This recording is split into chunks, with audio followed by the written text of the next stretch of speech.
Now, Jackson County 2011 Year in Review with County Administrator Danny Jordan. Well, one of the things I think is really important for the public to know is that while we've lost O&C revenue, and I told you that's $23 million, let me explain about $15.6 million of that is general fund. That means that $15.6 million we could spend it however we wanted. Wherever the board and budget committee needed to prioritize that funding, they could spend it. That's gone. We received $4 million in dedicated road funds. So that goes out to the road department and it funds road projects. That's gone for the road fund. However, the gas tax that passed 2 biennium ago and was just implemented last year basically replaced the loss of that funding. So that budget is really fairly stable because of the changes in circumstances. Then we had about $3.6 million that was for Title II and Title III. And what Title II and Title III allowed the county to do was to do a lot of public safety activities on public lands. And so if we don't have Title II and Title III funding to do that, then what happens is we have to pay for it out of the general fund. So we had $15.6 million and $3.4 million. We're pushing up near $20 million, $19 million. That's not all that we lost in the county. Over the last 5 years, and this is why I'm saying this, we also saw our return on investments go from about 6% down to 1%. Now we're investing nearly $200 million. So that's going from $12 million to $2 million. That means we lost $10 million in investment income. Now of that $10 million, about $5 million is general fund. About $5 million goes out to the dedicated funds. So you take that $5 million and you add it to the $19 million I already told you we lost. Now we're at $24 million. The other piece that reduced in funding for the county is our tax base, our property tax base. We were growing about 5.5% to 6% a year. It would be $1.5 million to $2 million a year in property tax growth. We're down to 1% now. And even though we're down to 1%, our collection rate went down 1%. So technically we're flat. So we lost $2 million there. So now we're at $26 million in revenue, discretionary spending that the county had in the past that we don't have anymore.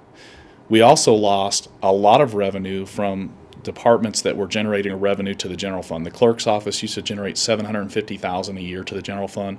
Right now they break even. The Justice Court, because of changes in state law last session, now lost $300,000 to $500,000 a year to the state. The state basically came in and said, we're going to take more off the top and to the counties. So you add those up, now we're at $27 million. Our total property tax base is $31.5 million. So at one point, 5 years ago, if we go back 5 years, we had another $28 million in funding to provide services in our county. So I don't know if the public understands how good of a job we've done. It's not just about O&C revenue, it's about all of those revenues. We have a lot of highlights this year, Bill, and part of those highlights are developed by the fact that we have a couple of new members on the board that came in really hungry and eager to make an impact. Probably a couple of major policy issues that they wanted to focus on, one being economic development and the other being O&C and timber funds. Yeah, one thing I say about CW, he's not going to be a lame duck commissioner. I mean, he knows he only has a year left, but he's still right in the middle of things. I think he gets a lot of energy out of the 2 new commissioners being here. I think it's fun for him to see them grow and take on the tasks they're taking on. So we took some huge steps this year, especially for the county, in making ourselves more public around the work we do with economic development. The county's always been involved in economic development in some way, but the board's desire was really to kind of push more publicly the things that we're able to do and then also take on some new initiatives. So, several things we did, but among a few of those are funding the Southern Oregon Regional Economic Development Incorporated to a greater extent to help them perform outreach services and help develop businesses locally. We funded the Sustainable Valley program initiative, again, which is this county's second year of funding that to the tune of another $50,000. We created an economic development website at our Jackson County website, a web page, at our Jackson County website, really to kind of just show people who may be interested in developing a business here or enhancing their current business activities here, what the county can do to help them facilitate that. That's received a lot of positive input and feedback. And then probably one of the major things we did was create a grant program to help local businesses that create local jobs start up and employ new employees. And we just actually approved our first grant there about last month, which assisted in adding 13 new jobs. Well, I mean, technically we've lost timber payments. We're not getting them anymore. The bill that authorized the reauthorization for the 4 years has expired. Everyone has spoken in the past about how Jackson County's positioned themselves financially to deal with that impact, but it still hurts us, just not to the extent it's probably hurting other counties around us.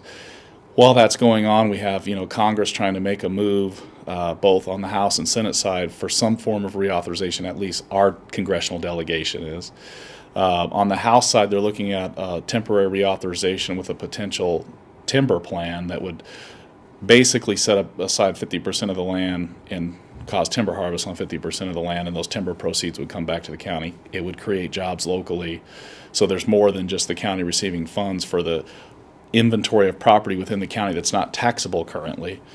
So we would be able to provide services like we do, but also it sets aside a certain amount of preserve. On the Senate side, they're just looking simply at a reauthorization for a period of time, and that number of years can vary depending on who you talk to.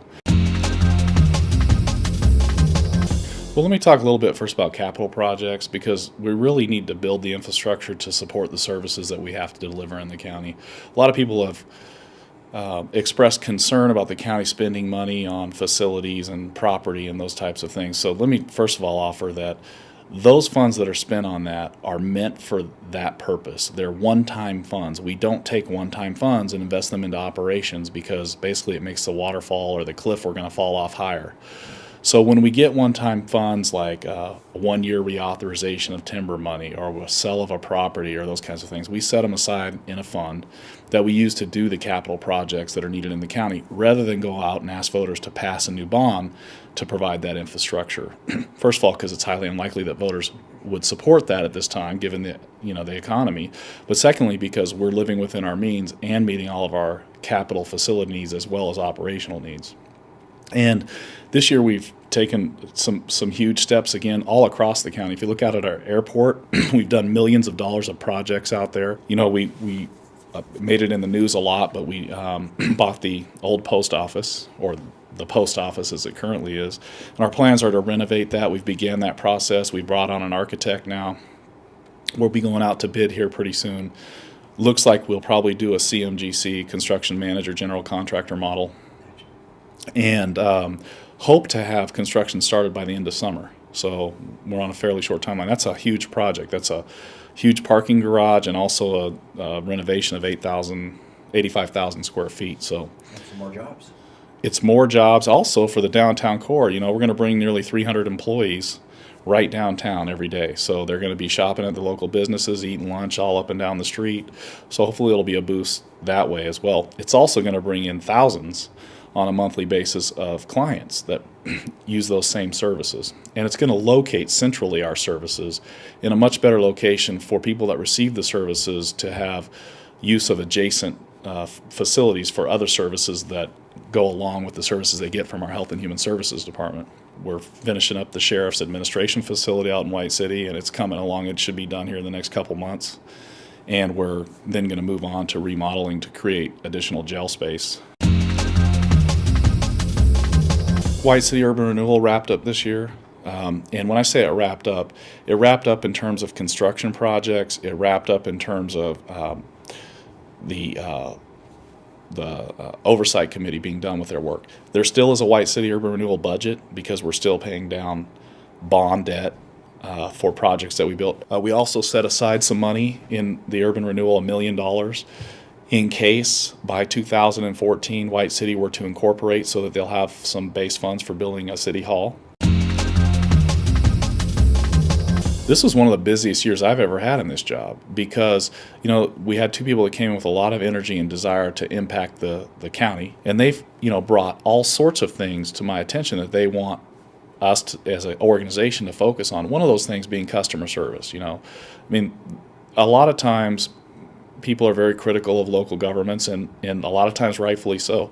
Just like anybody can be critical of a private business. I mean, I think people forget that every organization, especially when it's as large and complex as one of ours, is going to have issues. So we focused really hard this year on customer service. We did countywide customer service training. We did training specific to departments' needs around customer service. We also created a new program. It's a secret shopper program where we have secret shoppers, just like you do in the private sector, that go around to county departments making inquiries and looking for assistance. And then we have a rating of how those departments and staff perform. And it's been very helpful to be able to give that kind of feedback to people, really on a non-biased basis. There's not anger and emotion behind it. It's really meant to help facilitate improvement in customer service. Well, we're going to see another change in leadership at the county because Commissioner Smith, and it's going to be a big loss to see Commissioner Smith go, like it was Commissioner Walker and Gilmore, because they have lots of experience, been around a long time. Probably this year, one of the biggest things we'll be dealing with, of course, is funding. Because Congress is going to come up against that budget deadline. Our county really, I think, financially, because we're positioned where we are, we can go 3 or 4 or 5 years without anything major happening. The other counties can't. I mean, they'll be lucky to make it halfway through a fiscal year. We'll be focusing this next year on regional problem solving, which we didn't talk about yet. But regional problem solving was the other big thing that happened this year. It actually got approved by the board and sent up to the state for acknowledgement. If everything goes well, we would expect probably for cities to begin their comp plan amendment processes later this year, say October, September. And it could even be within this year that some of the cities get to requesting UGB expansion. So that'll keep the county really busy. The reduction in the public safety budget, it's going to be tight. As I said, we're hoping to kind of maintain the service level, but just kind of tighten the grip down a little bit. And I think we should be okay this next year. This job's hard. It's tough. It takes a lot of dedication, but it's also a lot of fun. And what's made it even more fun this year is the fact that we have a board who's been more aggressive, been more excited about coming to work and really getting involved. It's been tough at times, but it's also been, I felt much more supported and feel like in terms of getting some direction and vision, there's no lack of that. I mean, they've got more ideas than we have the ability to implement.